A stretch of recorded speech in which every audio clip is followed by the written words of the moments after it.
Ngamakaya kwindawo phofela khona nje lwakho lingunqa phambili izwi lomzansi masibhotise sikubulise kulonda okuyo ngalo eli ixetsha esithengosi kakhulu siyabulela ekhulukazi inkosi xa ithe yasipha usuku namhlanje ayingoba mhlawumbe singcono mhlawumbe sihlaniphile kodwa nje senzele umusa ungena ke kahle kakhulu namhlanje umhla wokuqala kuMarch ku-2021 kungomvulo ensukwini uyazi ke xa ngomvulo ensuke ekhona uDr Khehlelezi mhlawumbe ukukhumbuza uDr Khehlelezi ukuthi lusuku olwabanzima eSouth Africa and elohlala ukhona emlandweni apho kwaqala khona ilockdown ngoMarch 2020 ekukhohleka lo nyaka loyo kodwa awakhala udokotela wakhala udokotela kakhulu ndumani yathumeza izweni sihlahla somdlebe nondlela mzimba bejembe zonempandla iziyo zamadoda ayibomvu nina basethethe nabasenyimba nemkhonto kwazikazi into abayikhala amanzi dictionary ndaba ziyawudida umndeni ngalunywa inja ngaphethe nduku mfowethu kwakunzima ngibasethe ngiyakha kuyabhidlika ngathi ngiyafulela kuyanetha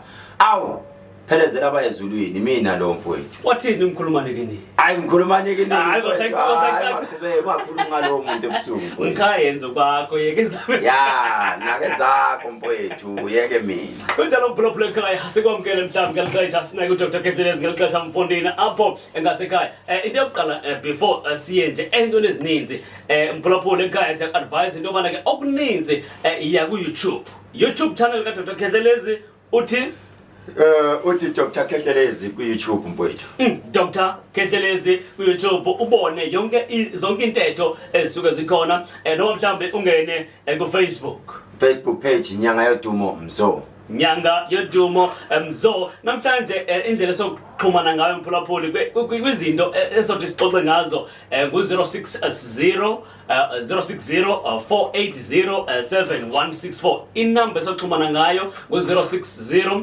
4807164 noma ngu-063820848 uDr Khehlelezi ke inyanga yodumo le angeke ndikwazi uba lo ndimchaza abaninzi bayazi bancedakele nguye zinizinto sosixoxa ngazo namhlanje mkayi kwenzeke indaba enkulu before siyawe ngisho crash ngimangela ingane yami engitshela ukuthi ku grade 1 class la grade 1 bebe daddy today they were talking about you at school.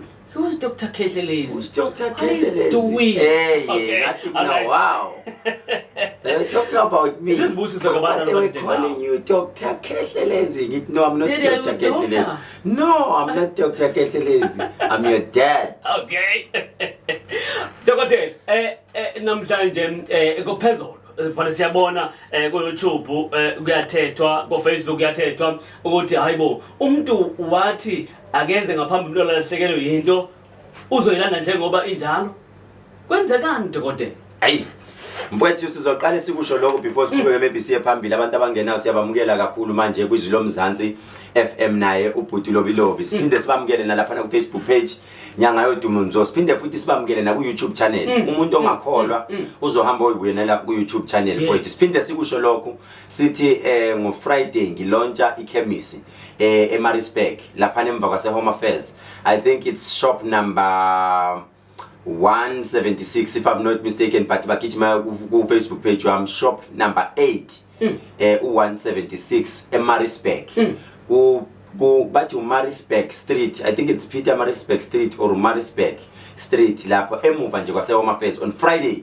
ziyasha mfowethu ngiyilontsha mangiyilontsha ngibashaya ngo 50% off siphinde mfowethu sigijime kakhulu sithi Maritzburg ukhala kweninguzwile the next one is in Cape Town next one ngibheke Cape Town la ngiyovula khona a professional pharmacy bazomangala abanye bathi Khehlelezi indaba ungavuli ngakithi ukuvula ikhemisi mfowethu kungikhosta R1 million ikhemisi mangiyoyivula ngizoyiloda yonke into phakathi ibrandwe kahle packaging kahle ihlonipheka it cost me R1 million so I can't do it zonke ama province ngesikhathi esodwa ngifike ngayivula eThekwini yangikhosta more than R1 million yaseThekwini because ngithatha ukuthi iyona head office eThekwini ngayivula eVerelem ngayivula ePitoli ngayivula eQueenstown ngivulile zonke lezo indawo manje eMaritzburg ngivula khona on Friday ngiyayilontsha siyasha yonke into is up to standard higher level sibuyele mfowethu sigijime siya la kwindaba enzakale Sunday thank you so much kubo bonke abantu abakholela Khehlelezi ngiphinde ngixolise kakhulu uzokhumbula ukuthi ke samamezela sathi thina wonke umuntu afike phethe ubaba ka magic oil no magic oil sixolise kakhulu lokwakuthakatha ade ngisathi ngifuna ukwenza ngcine engakwenzanga but hayi ukuthakatha lokho kumbi sithakatha ngoNkulunkulu siyathandaza abantu behlelo izinto sigcine singakwenzanga lokho but sizokwenza on Sunday because bengisathi mina miracles they are about to happen where I was proving to South Africa ukuthi kahle kahle bese bengikhohliwe phela abantu uma ukhuluma ngekhehle sebekhohliwe bekufanele ngibuyise isithunzi sami bakhumbuze ukuthi kahle ngubani that is why next week Monday we are saying on izwi lomzansi ngizobuyisa isithunzi sami emsakazweni siyahlola next week dark or blue siyahlola abantu fanele bathatha inemba beyisebe bathenga ama airtime we are doing it la sizokwenza the whole of the show siyobe sihlola next week right mfowethu lento engiyenzile ngiyenze ngiqale ngayimemezela prior ngathi for people to believe ukuthi who am I and for them to know ukuthi ngubani ngicela Sunday kuzoprove it's either kufika umuntu one case number it's either a missing person noma imoto noma whatever on Sunday ngitshela ukuthi ngize ngaye emanzini ngawungena emanzini angimemezelanga kubantu ngaye emanzini ngiyothandaza whereby benginale fear ukuthi what if uNkulunkulu akangitsheli ngalento esengiyithembisa izwe lingaka ukuthi izowenzeka you know what I did ngahamba mfowethu ngaye emanzini ngathandaza ngithema ngibuya ekseni ngabuya mfowethu kwayiwa khona ngithema ngene esontweni the first question engibuzile ngithe ngicela umuntu one registered docket umuntu oqala ogcume eqala wahlala usisi osebenza kwa flying squad sisi wa flying squad unesibhamu sakhe salahleka sina 1 year salahleka lesi sibhamu wafika wathi Khehlelezi ngikhona wangayichaza waqhuma futhi nomnye ubaba wathi lo baba mina ngilahlekelwe imoto ngase ngithi ngathi wathi but ngithema ithi but ngathi wait ithi ngutshele but awuzelanga lokho into izele umakoti wakhulele phansi uyagula manje ugula kakhulu in such a way ukuthi angadlula noma inini wa confirm lokuthi yes ngase ngibuza abantu esontweni ibandla uthi sesinabantu abawu2 besithe sifuna oyi1 omupho kufanele asizakale manje owesibhamu noma wemoto abantu bathi wemoto for some reason vele nami bengifuna wemoto isibhamu ukhumbula ukuthi masithathwa umuntu obhayizayo sithathwa umuntu vele violent vele exactly manje ngala phana ngathola sekudubuleka sathi okay senze njani simsize imoto noma simsize kumuntu ogulayo bathi abantu both ngathi mina okay for ubaba uqala ukuthi akholelwe ukuthi lo mama ngizomsiza ake siqale ngama highlights baba ngale moto ngike ngakhuluma igama bengitshela ukuthi umuzi noma igama lomuntu ngoba umoya ongcwele mawukhuluma ngaleso sikhathi nawe ugcina ungasazi ngambuza ukuthi ubani umama uzibani bani unfortunately kwaphendula abantu ebandleni bathi no akuyena umama indawo ngathi mina okay baba asambeni manje siyeni because ngokomoya akuyona imoto ekude ngaleyo ndlela maybe from kwami yalaphana maybe it's about 50 km ngathi asambeni saya and I needed ukuthi lento khona unfortunately kwashuthi labo sisaba kwe flying squad ba ngiyabona I'm sorry ngiyazi maybe bangilalele but bekuwa labo sisaba bafana nalabo bangangithembi kahle bathi sometimes phuma eminyango sicela i-case number babe phone sometimes la baya phone ngoba benane backup betshela ukuthi ngizobasiza bafona ya confirm yonke into baciphiza lezi zinto zabelungu kwaciphizwa kwa confirm kwathiwa size masifika lapha sathola i-flying squad sisilindile laba recovery imoto naye wamunye wamaphoyisa wathi asambeni wasikhiphela i-team yakhe lalela ke into abangidelela ngayo police station siyazi ke lento esibheka ozositshela yona ijwayele kwenzeka la kufika izinyanga nabafundisi bathi bayakwazi bazohamba bawukhombisa umuntu into bajike bantanti isiteam yethu tanti imini yonke sicela ke ukuthi ndoda usitshele ukuthi uzoya yini ngathi mina sambeni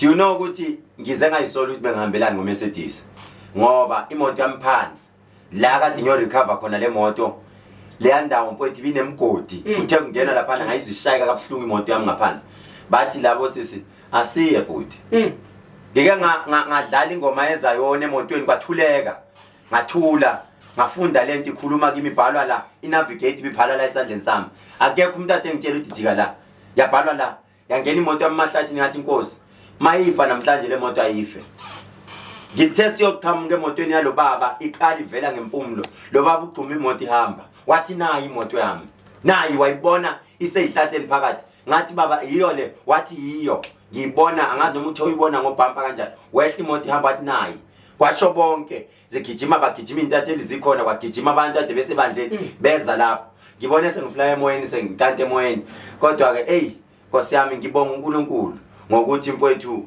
bengingayitsheli ukuthi ngempela ngizoyenza nami ngithukile amandla angwani kuyavuka ibhalo la uMoses mayihamba nebandla lithi iBhayibheli Moses uyaqonda yini lokho kuphethe ngesandla sakho uMoses wayengayiqondi le nduku ayiphethe ukuthi inamandla angakanani lithi iBhayibheli Moses lahla le nduku phansi mayilahla uMoses phansi le nduku iphenduka iba inyoka mayiphenduka iba inyoka uMoses uyabaleka kuthiwa Moses ungabaleki ibambe ngani ngomsila yilokho kwenzeke kimizolo izolo mfowethu ngithukile nami to be honest ngithukile you won't believe ukuthi ngithe ngene esontweni bengigula nasendlini umakoti uyaze beloko enginika ama lemon disprin ngiphethe umkhuhlane ngathi iCovid kanjani usileyo queen ekona ngaphuza imbiza ngahlanganisa amakhambi kanti ngiguliswa ilento okufanele ngiyoyenza do you know ukuthi ngithenga as soon as I walked into the church service kuphelile konke ukugula ngathi today ngizoyenza lento ngayenza yenzeka futhi and kwangaphela lapho kanti ngine service enkulu okumele ngizoyibambeza yona ayimfowethu bengihlanya kakhulu keZayoni lapho ke bengisangana kakhulu keZayoni kuye kwafika umuntu ephethe impahla ngamemeza igama ngisemnyango ngathi mina kunempahla kanje lo muntu igama lakhe ubani ngabiza igama ngathi le Africans wakhala inyembezi wasisi ngathi lo muntu waduka ngenyanga ngelanga elikuthi usendaweni kanje mawuni ngahamba niyombheka endaweni kanje nekanjena lo sisi kumele azonginika answer ngithe azonginika answer kusasa Tuesday ngathi ngicela azonginika answer angazi kwenzakaleni but we'll have to announce lokho Proploka hlelo Dr. Khehlelezi qhubeni igama layo sithola Khehlelezi sithi isintu sami mhlawumbe sana kuvuleka radio ngongalixaxa sithola Khehlelezi 8.0 mhlawumbe ke wena usegoli kwenye province ungangena ke kuyo ke app yodumo uthi ke izwi 98 FM ubhala ke Google Play Store uzokwazi ukuyithola kaKhehlelezi dokotela umuntu uyazibuza ba ingabe mhlawumbe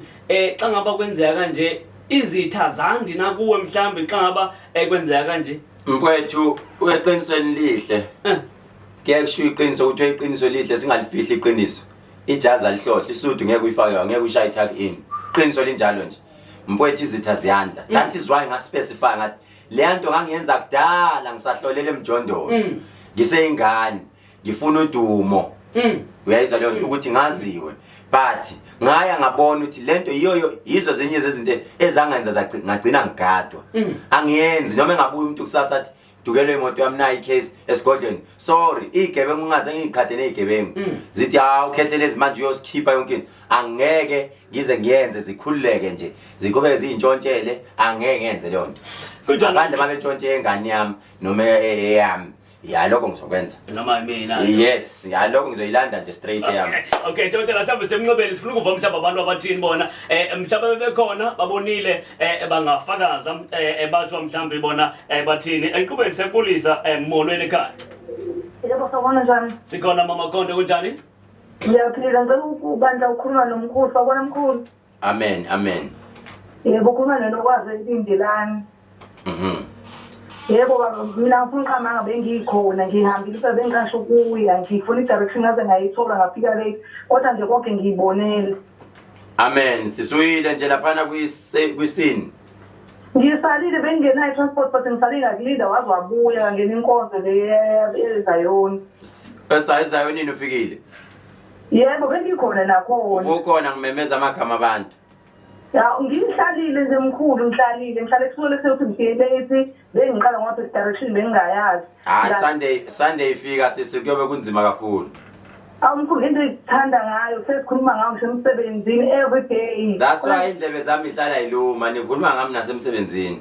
hayi ngiyakhuluma impela ukunqama manje kuthi sathe ngifonela manje sobenza uthe icela ngikulalela ngathi ngizokulalela siyabonga hayi ngizoza nje ngizoza inkosami nje ngafuna amanga nje ngiyathanda mkhulu siyabonga sisi ngiyabonga nami uselindelana inkosi kakhulu siyabulela alright khona iphambili sibheka mhlawumbe sifuna abantu bekhona phe inqubeni igama layo Khehlelezi sithi isintu sami ehlala naye uDr Khehlelezi enqubeni bona ekhaya sihlangana kwimvuma yo njani sawa sikhona Konde kunjani ngiyaphila mina angifungele ngizothi ayasebenza khuluma mkhulu sikuve inetwork ngathi yakuhlupha ukutheni Sohlangana kwiVuma FM ekseni. Shaya ibhetri manje. All right. Enkosi bawo umphulaphuli dokotela uthi ufuna ukuphamba izandla nje uyakuncoma umsebenzi uyawenza enqubeni Monica. Yes kunjani baba?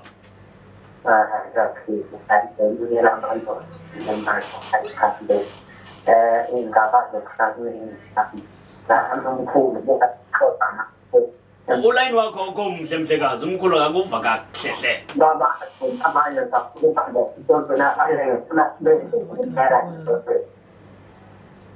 All right, dokotela ngicela sigqithe ngoba akevakali kakuhle kwelicala. Okay, ake Danke sir.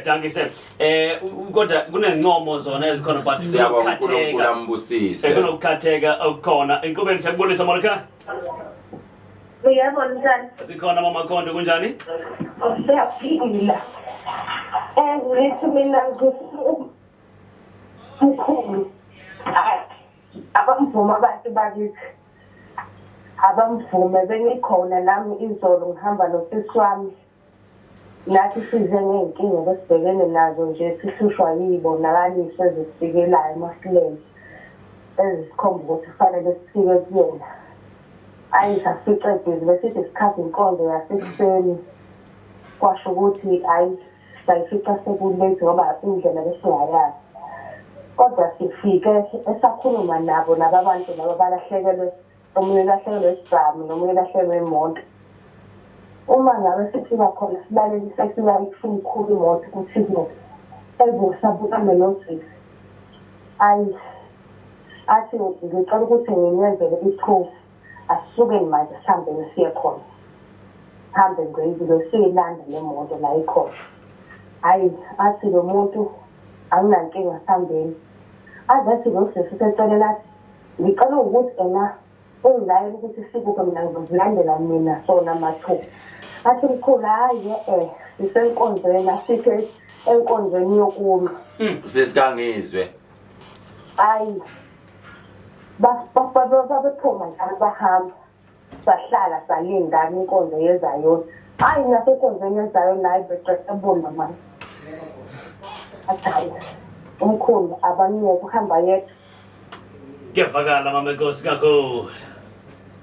kakhulu la angicela ukuthi asiza angithandazise Hayi sisi wami ungakhathali ngicela ufike ngesonto basuke bebaningi abantu abafuna mina ngisike ngitakula noma ubani ngicela ningakhathali nifike nje mawubona ukuthi utakulwanga kuleli lasekuseni elasezayona akwenzeki angithi uyabona ezayona isuke ngisangana kakhulu ngigijima phezulu kwamakhanda abantu hayi ube wadlula phambi kwami uphuma ngaphakathi usumanje usutheke uthe ubuya esangweni usungcono usubudala ngathi hayibo ubhuku umoya kaphela manje ngakubamba kubhekise phezulu umkhulu manje mawubambeke usuke ucungcolele kusuke kusho labantu Enkosi impela Nkosi siyabonga lobilobi Nkosi yami ngathini ngaselulele isikhathi sikamkhulu kodwa siyacela nakuyena umkhulu aselulele sona la angathi ngitshontshe isikhathi sikalilitha lesasendlini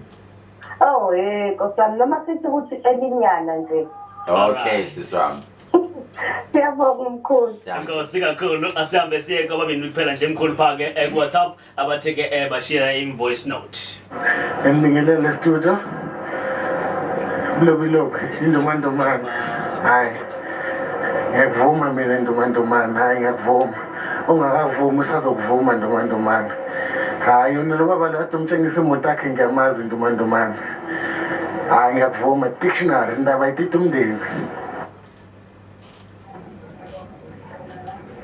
Ngiyabingelela lobi nodokotela Khehlelezi lapho esitulo ngicela udokotela siphindele inamba kagogo mamncube lo wangithwasisa akuyithathanga kahle mina ngiyasithoba umbathe enanda bye bye Nkosi kakhulu bambatsha siyabonga kakhulu right dokotela ndiyazi inamba kagogo umancube uzobe khona kamasho Okay uyeza Okay yeza nje bonke kube gidwa kunethwase engilikhiphayo Chilo kudala Yes kunethwase engilikhiphayo ingane nje sencane ngomhla ngimkhipha ngomhla ka 20 March. Alright. Emini kuyobe kugidwa kakhulu mfowethu. Izangoma ake ningazinge yosonto ko fire. Izangoma nje kuyagidwa uzobe khona ugogo laphana sizobe sika Mashu duze no F. Esengikhohliwe igama imgwaqo bathi ngizokusho bazombona. Alright Dokotela, abantu bayathetha and futhi bayabulela and futhi bayavuma babe bekhona abantu but Dokotela khona enye into enkulu kakhulu efana nasingayijinga phandle eluntwini indaba ye special owathetha ngaso exa elidlulileyo sitha sikukhumbuze cause into emangalisayo ukuthi ngoba izinto kwixesha le lockdown ama price ayenyuka kodwa wena uyehla indongo iphi Dokotela? Injongo yami kakhulu mfowethu ubona kwenziwe special. Yeah. Bekufanele ngithi maybe it's a Easter special. Okay. I'm giving away and I want people ukuthi bahambe nazo baye emakhaya. Ukhumbula ukuthi ngithe ukhehlelezi mfuna ukuthi noma nawe ngakini uthi uyahamba ubona isigubhu sika Slay nje sesi empty lemzimkhulu. Hawu. Esikamkhulu lesimos. Asilahlwa noma kanjalo sifaka kahle edustbin. Ngoba leyo nto isebenza inamandla ngithi empty la khona. As long kunesithombe sami.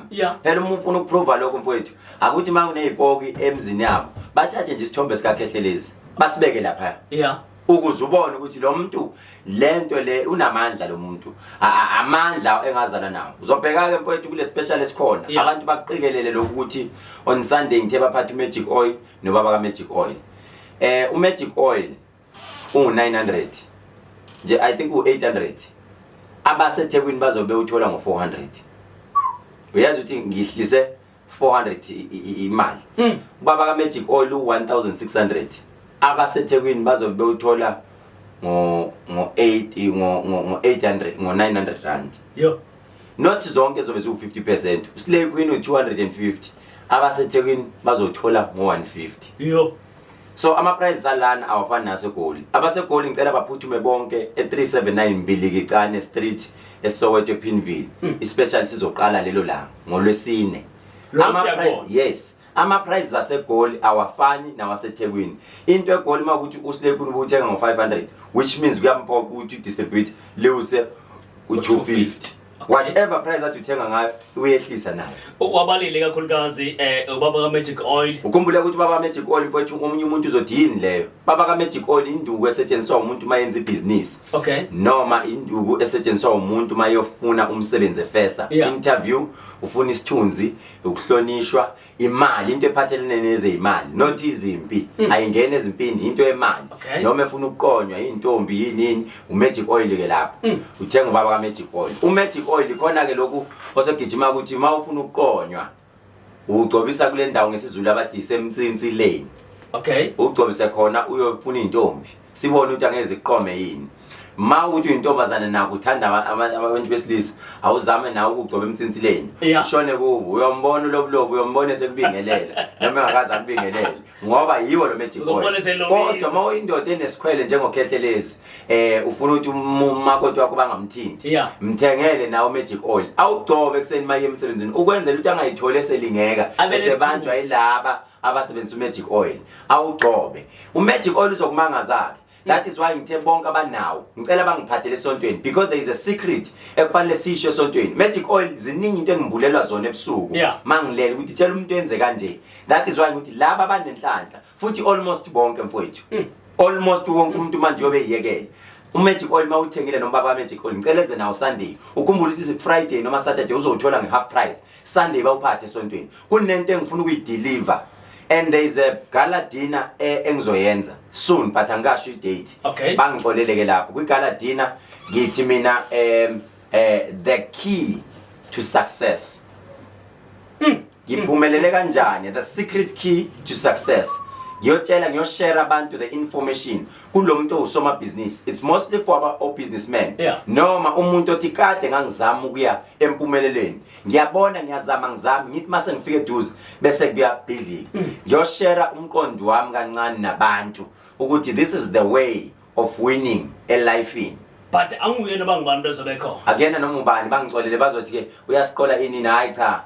The reason ngimqola phela umuntu ngoba vele kunomuntu wapheshe isihambeli esizayo kule gala dinner sizoyi-attenda. There is someone special okuma business esonke. Ukhumbula ukuthi Khehlelezi kuma business a serious but inkinga ukuthi angideclare yonke into kubantu. Let me declare ukwelapha, then show abantu ukuthi ukulapha akuyona ukuthi fanele kunyanye. Kunabantu abathatha ukulapha bakhuluma abantu bakhuluma kambi kubantu. Do you know ukuthi kunabantu afuna ukuduma ngokhehlelezi? Ngithukile mangibona enye ivideo Nkosi yami. Uyambona ukuthi ufuna ukuduma wakho udumo lo muntu. Ugqoka isudu eshibhile, umfundisi oyigqokela isudu eshibhile.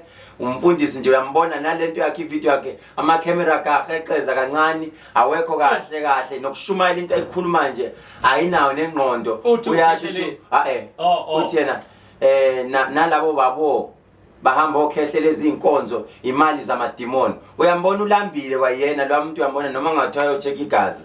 There is something wrong egazini engekho kahle ngoba ngisho singamu-check igazi kubekwa imali phansi kuthiwa Khehlelezi lo muntu kuyofanele ukhokhe akusuwe makuthiwa kutholakala egazini lakhe kunganankinga. I can pay even him 5 million mangatholakala egazini lakhe kunganankinga. Lo muntu uyagula udinga ukuthi alashwe udokotela nesintu ngoba idlozi lakhe limjikele. Do you know ukuthi lo muntu uthe lo muntu uyathakatha unama boys ngavele ngaphelelwa amandla ngathi Jesu ngenze njani?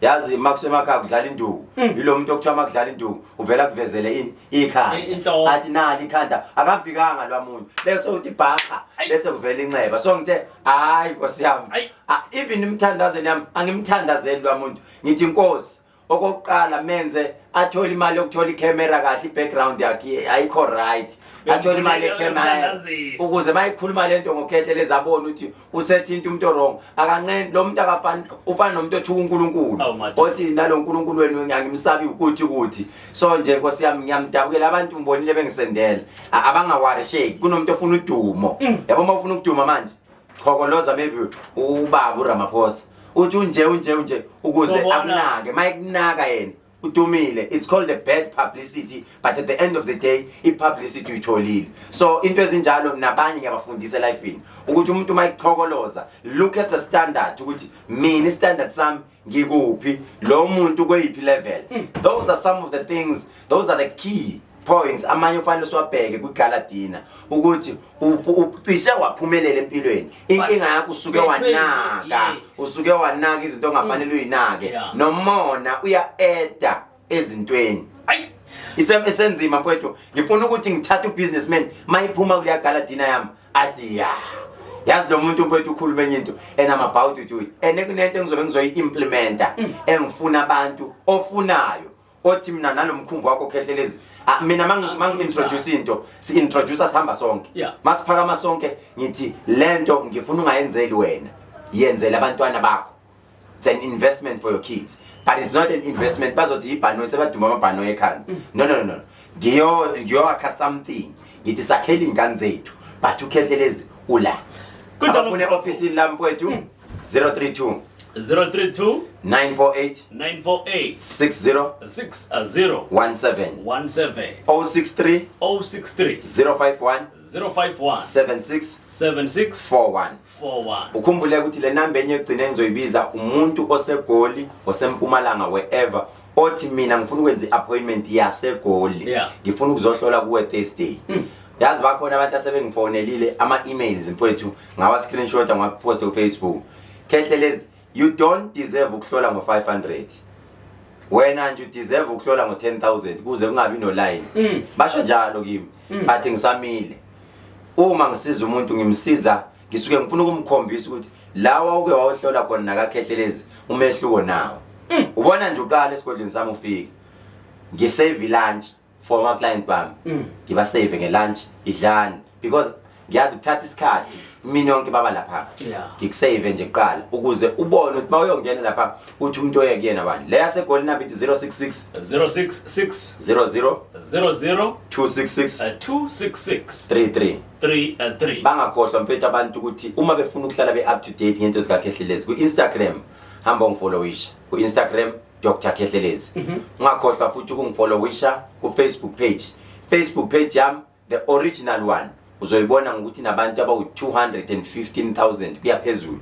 Le ena-less noma eno-100 and something it's not uKhehlelezi. And please ngiyacela mawuzwe le message engizoyisho manje dlulisela umngani wakho ungayilingi uyifake imali noma u-FNB noma u-PEP noma u-Capitec ungayifaki imali umuntu mayithi ukhehlelezi because abantu bashayeka kakhulu ku Facebook umuntu ufika asebenzisa ithombe zami zonke ajika athi ukhehlelezi uyahlola umzwa nje ukuhlola kakuthi into engekho noma ansifona athi thokoza makhosi yebo gogo ngiyenzi leyo nto mina makungifonela nje ngiyakhulumela nje futhi angikhulumi nama client njengamanje le number niyifonelayo ezabasizi kwa mina ngabe nginemali eningi angikwazi ukwenza ikhwame lethi imali angikwazi ukwenza imlingo into engiyenzayo la ngine talent khona ikuthatha imithi ngihlanganisa of which you go to ichemist yami uhambe uyothola izinto ezoshintsha impilo yakho ngifuna nalabo abangakholelwa ukhehlelezi nyonyoba ngeweek ngespecial ngisenze sawu 2 days ngamasibomo ngenza okokuqala ukuthi first day mawuthola kugcwele iya Saturday Saturday uye nakho futhi mawuthola kugcwele fonela ama distributor wami uma ufuna ama distributor wami ungilalele ekseni ngo4 ngizoqala kusasa ngibiza inamba zama distributor abaseThekwini pe show ngizobiza ama distributor u3 okay everything ngizoyenza show ukuthi ngibiza inamba zama distributor u3 mawunqena ukuya distributor means liyahamba liyokudeliver nasendlini niyaxoxisana likudeliver endlini so abantu abaqali balalele lokuze baye Facebook page wami balalele live wami ekseni ngo4 kuya ku5 ungizwe kahle uthi kahle kushubile mfethu ku special kunama products amasha engwamemezela kunabantu abahlala bethu Khehlelezi unuka kamnandi ikhona i roll on sengiyenzile divile uchithi iphungu ufika ngempela i roll on sengiyenzile ukhumbula ukuthi kune perfume spray sam mina nginephunga lami ngedwa ngeke umdideke uma nje ngikubambe ngehagi khona wangiqhathe no abalandeli bami bangiqhathe nomakoti umakoti wami unesikhwele kakhulu bafike lapha nasebejabula kwisini ehlathini bangiphakamisa bangihaga in wasethi makalelithi ngifuna nje lentombazane ehaga umkhwenyana wami ngizoyibamba uJim Karate phela ngithi wathi ngizoyibamba ngizomshanga karate kabuhlungu so bangaphindi bangaphindi umkhulu Karate hayi mina ngigwala mfethu ngilwa ngomuthi that is why igama lami nguphelezela abayizulwini ngiyaphelezela ngijike ngibuye yabona nje ngibonile lokumfundisi lokade kudelela Nkosi yami ukuthi Khehlelezi imali ngithiwe Nkosi yami lo muntu ufuna ilanga selimshonele kodwa ngizomenzela isampulu lo muntu ufanele wacosha amaphepha noma 3 weeks abantu bakubo bese beyamthatha bamlethe kimi bese ngimfake ephepheni noma ngimfake ku Facebook ngithi ake niqale nimbuke eqale seboshwe ngentambo esiyagula ngithi nyambo ake ngimlungiseke ukuze ayotshela abanye ashumayele ivangeli esontweni lakhe ethi bayishumayele azi ukuthi mawushumayele esontweni awushumayeli ngamagama abantu iba umfundisi oshumayela izwi likaNkuluNkulu not izwi likaKhehlelezi angena uNkulunkulu mina abahlukane noKhehlelezi phansi kunjalo mpropleka Dr. Khehlelezi dada masibambe apha namhlanje ngoba imivulo ayikapheli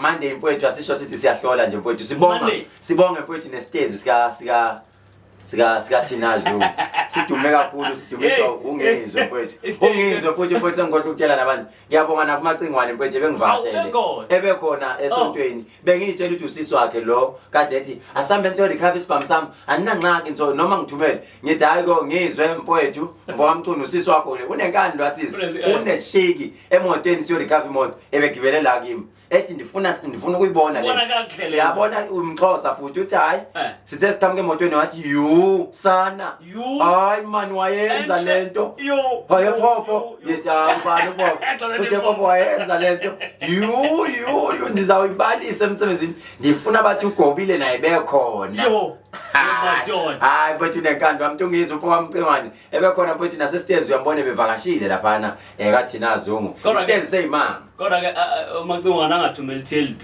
iTLB uthi abamdelelayo nje angayithumeli laphana kwingizwe online nawo ziyakhala usho kanjalo ziyakhala bakwazi ukunya abantu mfethu angixabene nomacingwane abantu babone kunalokho babone okunye ngixabene ngizwe uyazi ngabe uxabene nobaba wakhe phela ngubaba wakhe iqiniso yilelo ngiubaba wakhe nje uyakwazi lokho ubaba wakhe ingane yami ungizwe uyazi ngeke azaxabane no spiritual father wakhe ngoba phela ukuze udumo lwakhe lwengaka ubaba wakhe umthatha ambeke lapha kodwa umamele nawe uyeva uyezwa manje angihlebi lento phela ngithi lento elana esixoxa la izofika ku YouTube bamshele la ngihlebi ngizapani ngisho nginayo emsakazweni lokuzeni lapha bayazi abantu basihlangana uyizwela ke macingwane ayeke lento ukugada ubaba wakhe uyizwela ke yayikhulisa indodana mase ngikhulisa indodana sijika manje sigadla akagadla ama artist nawo futhi sengithanda ukuthi akayeme manje ingane zami lezi akeme manje kodwa yamlingisela kahle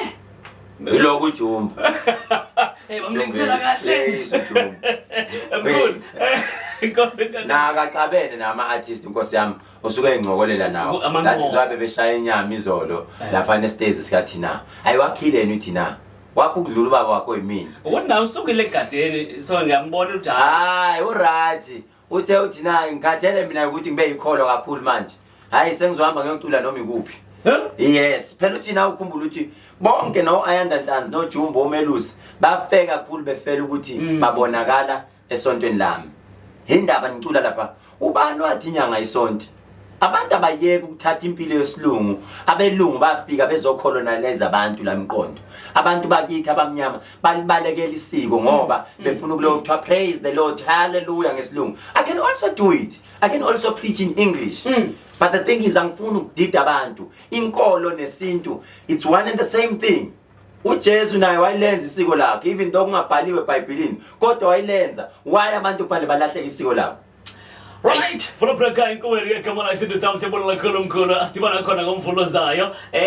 Especially sikhona sikhona mfowethu khona ipharmacy 407 Salmon Grove Anton Lembethe eThekwini izobe sivuliwe ipharmacy ngo7 ekseni. Zibamba line emask yakho eMaritzburg 176 176 ubhek Maritzburg Street emva kwase Home Affairs. Yes. Emva kwase Home Affairs ePitoli laphana ku Pretorius 276 Pretoria Street shop number 2B. Bese kuthe Verelem laphana ku ngase Department of Labor maqondana no Department of Labor ilapho. Nkosi kakhulu bawo siyabona kakhulu. Nkosi be nawe dad. Siyabonga.